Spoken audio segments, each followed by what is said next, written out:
मेरे लिए स्वास्थ्य एक प्रोडक्शन हाउस नहीं है, परिवार है। चाणक्य की भूमिका का ऑडिशन अच्छा नहीं हुआ था। मुझे ऑडिशन में फेल होने के बावजूद वो रोल दिया गया। भारतीय लोग हैं ना, मुझ जैसे पापी में भी अगर उनको महादेव दिखते हैं, इसमें मेरी एक्टिंग से ज्यादा महादेव की असीम अनुकंपा का हाथ है। कई लोग रो पड़ते हैं जब मैं महादेव के अटायर में होता हूँ, क्योंकि उनको लगता है साक्षात भगवान दिख रहे हैं। नीतियां मेरी, नियति आपकी। You have brought several iconic swastik characters to life, from Mahadev to Chanakya. तो आप अपने स्वास्तिक के सफर को कैसे याद करते हैं? ये ऐसा ही है कहना जैसे आपका अपने परिवार के साथ एक्सपीरियंस कैसा रहा। मेरे लिए स्वास्थ्य एक प्रोडक्शन हाउस नहीं है, परिवार है। 18 साल से मैं भी इनके साथ काम कर रहा हूँ। 10-12 शोज के बाद में मैंने गिनना बंद कर दिया था कि कितने शोज कर चुका हूँ। अब हम गिनते नहीं। स्वास्तिक जो भी शोज बनाता है वो मुझे ऑफर जरूर होते हैं। अगर डेट्स होती हैं तो हम करते हैं, अदरवाइज मैं उन्हीं के शोज में बिजी होता हूँ, इस वजह से नहीं कर पाता। तो इनके 18 साल पूरे हुए हैं, इसके लिए इन्हें दिल से बहुत बहुत बधाई। Having been part of Swastik's legacy for so long, कोई ऐसी मेमोरी जो आप कभी नहीं भूलते? देखिए बहुत सारी मेमोरीज हैं, लेकिन जो एक बहुत आउटस्टैंडिंग मेमोरी है वो मैं बताता हूँ। जब मैं बोलता हूँ कि रिलेशन है, परिवार है, वो सब बातें अपनी जगह होती हैं, लेकिन काम की बात काम से ही होती है। तो ऐसा ही एक शो था पोरस। पोरस के तुरंत बाद चंद्रगुप्त मौर्य शुरू होने वाला था, जहां पर चाणक्य की भूमिका बहुत ज्यादा प्राथमिक थी। वो एक तरह से कह लीजिए कि वो सेंट्रल कैरेक्टर है। तो पोरस में ये लोग चाणक्य के लिए जब ढूंढ रहे थे तो मेरा ऑडिशन किया गया था। और पोरस से पहले मैंने इनके साथ जो शो किया था कर्म फलदाता शनि, वहां मुझे महादेव की भूमिका के लिए बेस्ट एक्टर का अवार्ड मिला था। I was on a high. लेकिन वो चाणक्य की भूमिका का ऑडिशन अच्छा नहीं हुआ था, बहुत बुरा हुआ था। तो मुझे मालूम था कि मुझे वो रोल नहीं मिलेगा, लेकिन सिद्धार्थ ने मुझे बुलाया। सिद्धार्थ कुमार तिवारी जो स्वास्तिक के प्रोड्यूसर, उन्होंने बुला के कहा कि तरुण, एक्टर तो तू अच्छा है, ये मैं जानता हूँ, ऑडिशन तूने किसी वजह से बहुत बुरा किया है। तो वजह थी।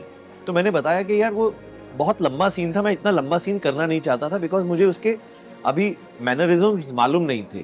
तो जब तक मालूम ना हो तो इतना लंबा सीन अटेम्प्ट नहीं करना चाहिए। मैंने इसलिए उस सीन को बहुत छोटा कर दिया।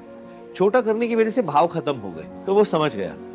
उसने मेरे ऑडिशन खराब करने के बावजूद वो रोल मुझे दिया, और वो रोल की वजह से ही आज दुनिया में मुझे जो भी थोड़ा बहुत लोग जानते हैं, सम्मान देते हैं, महादेव शिव का रोल और चाणक्य का रोल। तो वो चाणक्य का रोल आपको प्रोड्यूसर या डायरेक्टर या कास्टिंग वाले तब देते हैं जब आप ऑडिशन में पास होते हो।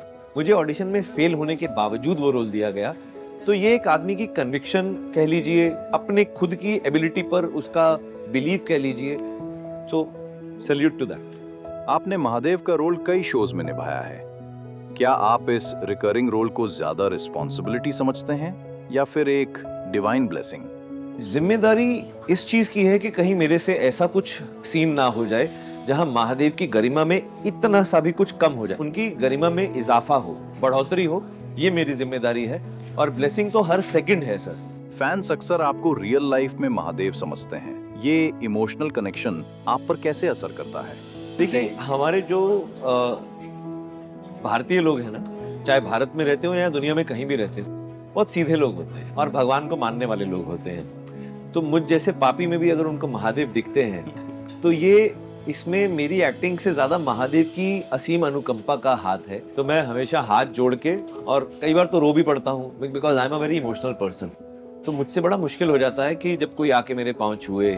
कई लोग रो पड़ते हैं जब मैं महादेव के अटायर में होता हूँ। तो शो के बाद जब लोगों से मिलता हूँ तो दे स्टार्ट क्राइंग, क्योंकि उनको लगता है साक्षात भगवान दिख रहे हैं। कोई ऐसी fan interaction which is very close to your heart? बच्ची थी कलकत्ता से, वो अपने घर से भाग आई थी। वो 14-15 साल की थी। अब वो बहुत मुश्किल एक टाइम था। I had to call her father. उसके माता पिता जब तक आ नहीं गए, हमने ध्यान रखा था उसका। ऐसा प्लीज बच्चों ऐसा मत किया करो, हम लोग सब एक्टर्स हैं, कैरेक्टर्स निभाते हैं। वो एक बहुत डिफिकल्ट टाइम था, बट मेरी वाइफ ने भी वहां पर बड़ी हेल्प की थी उसमें, और सब ठीक रहा। महादेव और चाणक्य, इन दोनों रोल्स में से किस कैरेक्टर ने आपके क्राफ्ट को ज्यादा चैलेंज किया? देखिए सर, दोनों रोल्स का अपना चैलेंज है। महादेव भगवान है, भगवान कैसे बात करते हैं हमें नहीं मालूम। तो मेरे लिए वो सुर ढूंढना दुनिया में सबसे मुश्किल काम था। और चाणक्य इसलिए क्योंकि ऑलरेडी डॉक्टर चंद्र प्रकाश द्विवेदी एक बहुत ही आइकॉनिक तरीके से ये रोल को निभा चुके थे।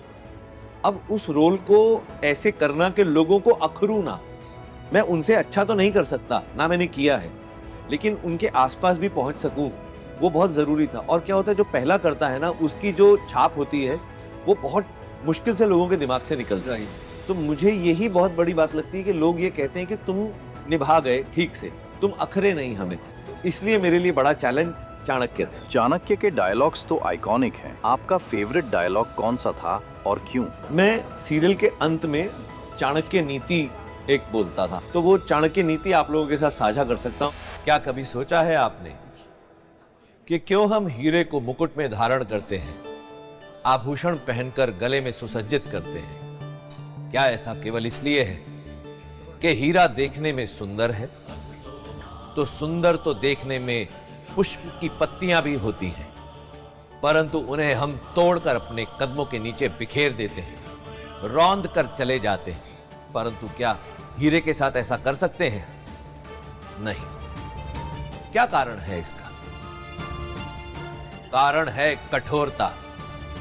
क्योंकि यदि हीरे के ऊपर पांव रखकर उसे रौंदने का प्रयास मात्र भी किया, तो पांव की वो दुर्दशा कर देगा कि फिर कभी धरा पर रखने लायक नहीं रहोगे। बुद्धिमान एवं चतुर व्यक्ति भी उसी हीरे की भांति होता है। उसे रौंदने का प्रयास ना करें, अपने सीने से लगाकर रखें, उसका सम्मान करें। आपके यश में, आपकी कीर्ति में बढ़ोतरी होगी। नीतियां मेरी, नियति आपकी।